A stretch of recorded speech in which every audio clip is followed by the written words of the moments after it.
Bueno, pues ahora lo que vamos a hacer en este vídeo básico, lo que quiero es simplemente que practiquemos un poco y veamos cómo se comportan los parámetros, los comprendamos bien, comprendamos la diferencia entre los diferentes parámetros o diferentes denominaciones de los parámetros en este campo de los subprogramas. Para ello, lo mejor que podemos hacer es analizar ya un programa realizado. Os recomiendo que analicéis programas de otras personas, tanto para ver sus fortalezas como sus debilidades y aprender de ellos, ver cómo se comportan y coger ideas.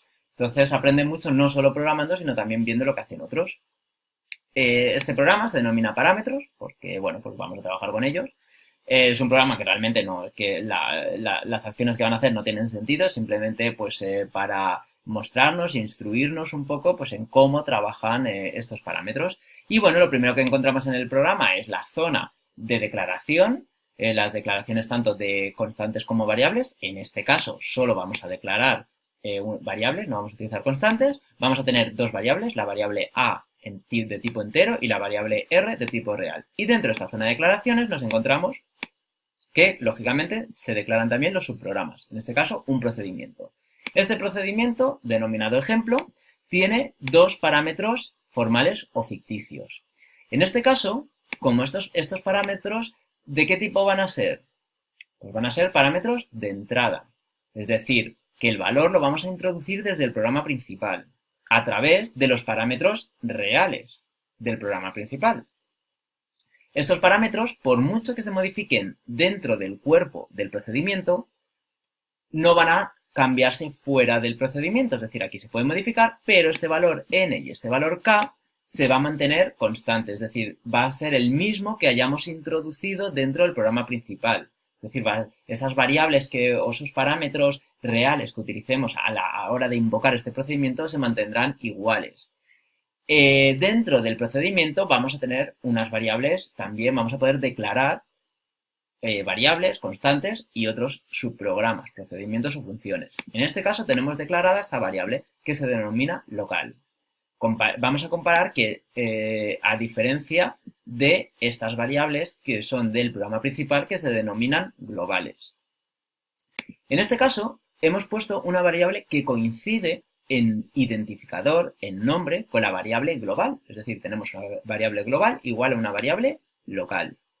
En estos casos, el valor de la variable global se ve oculto por el valor de la variable local. Es decir, que dentro del procedimiento, el valor que va a contar es el de la variable local.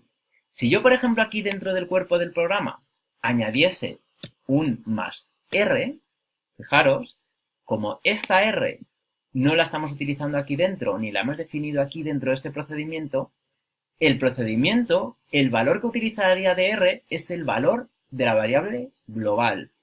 Porque siempre digamos que los bloques de programa, subprograma y subprograma interior a un subprograma, siempre van a reconocer las variables superiores. Es decir, que un subprograma, si está dentro de un programa, reconocerá las variables globales de ese programa. Y siendo ese subprograma hay un segundo subprograma, ese subprograma entenderá las variables que se denominan no locales o locales dentro del subprograma, ¿vale? Con lo cual siempre va de arriba a abajo. Pero las variables solo creadas dentro de este subprograma, las variables locales, no serán vistas por el programa principal. Y aquí una puntualización muy importante, que hemos hecho una cosa fatal.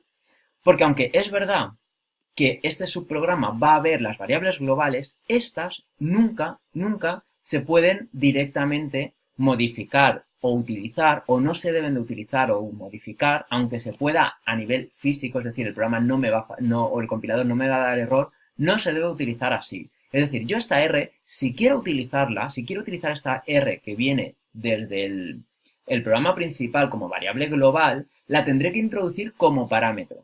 La tendré que introducir dentro del programa principal como parámetro real que se sustituirá por un parámetro ficticio dentro del procedimiento. Pero nunca directamente así, a pelo, dentro del programa, del subprograma. Porque eso, digamos que dará poca estabilidad a lo que sería ese subprograma y no es recomendable ni elegante. Con lo cual, yo siempre que quiera utilizar, pues si quisiera utilizar esa R, la tendría que introducir, ya digo, como parámetro.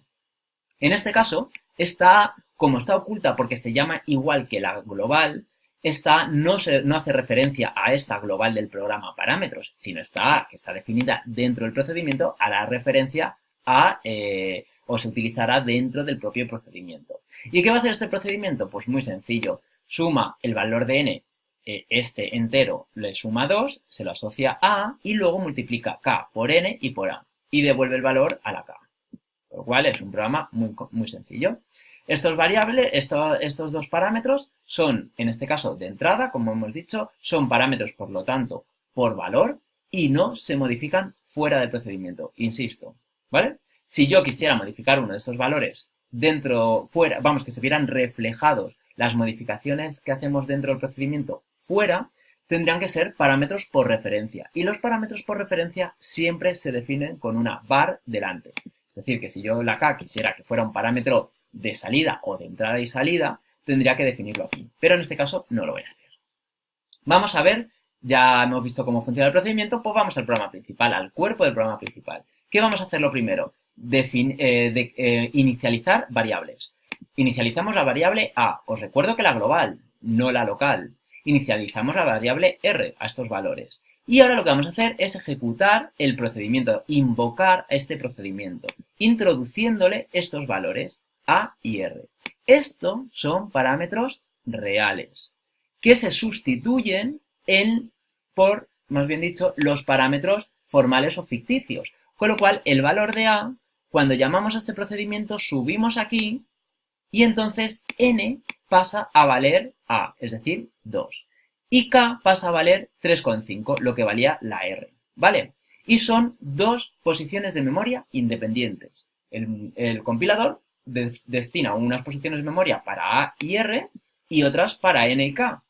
Y entonces aquí dentro ocurrirá lo que tenga que ocurrir, pero ni n ni k se devolverán aquí, es decir, no se devolverán estos valores aquí. Es decir, aunque k se modifique, cuando después de ejecutar esta A y esta R va a seguir manteniendo los mismos valores, ¿vale? Cuando escribamos A y R.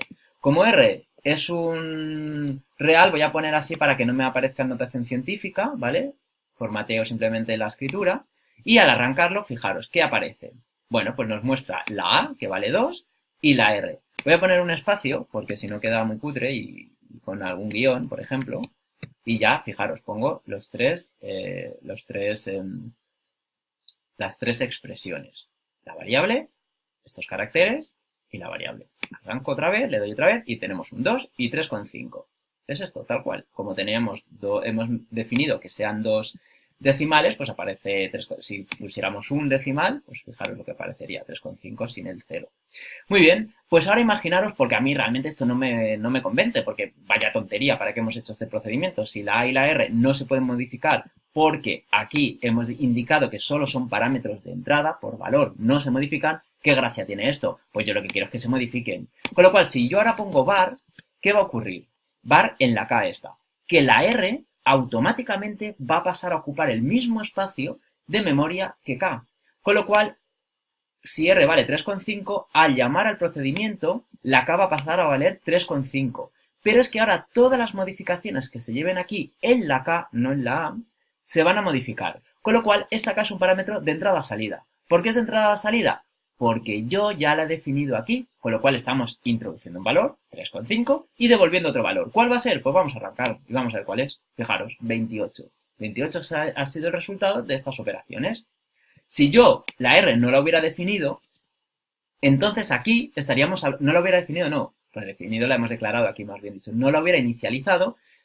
Arranco. Fijaros, ¿qué ocurre? Pues que en este caso la K, este parámetro ficticio por referencia, es un parámetro de salida, porque no hemos introducido ningún valor. Bueno, sí se ha introducido un valor, a saber cuál, pero no le hemos introducido nosotros un valor. ¿Qué ocurre? Que se introduce el valor 0 y aquí cuando se ejecuta, pues claro, me da 0 porque K por 0 por cualquier número da 0. Entonces, en este caso sí necesitábamos inicializar a 3,5 o 4,5, me da lo mismo. Pero que veáis la diferencia, que cuando no introducimos un valor pasa a denominarse, o lo tenemos que tener nosotros mentalmente, pensando que la K es un parámetro de salida. En este caso es de entrada-salida, repito, porque introducimos un valor, perdón, he puesto K y es R, ¿vale? Introducimos un valor, 4,5, se lo asociamos hasta acá. Y la arrancamos y ya, ahora sí que, fijaros, me ha dado un error. ¿Por qué? Porque se me ha olvidado poner el punto y coma aquí. Muy bien. Ya está, 36. Entonces, bueno, pues esto sería más que nada, a ver, el problema no en sí es una tontería, pero simplemente quería que vierais la diferencia entre los parámetros y a ver si lo podéis entender un poco mejor.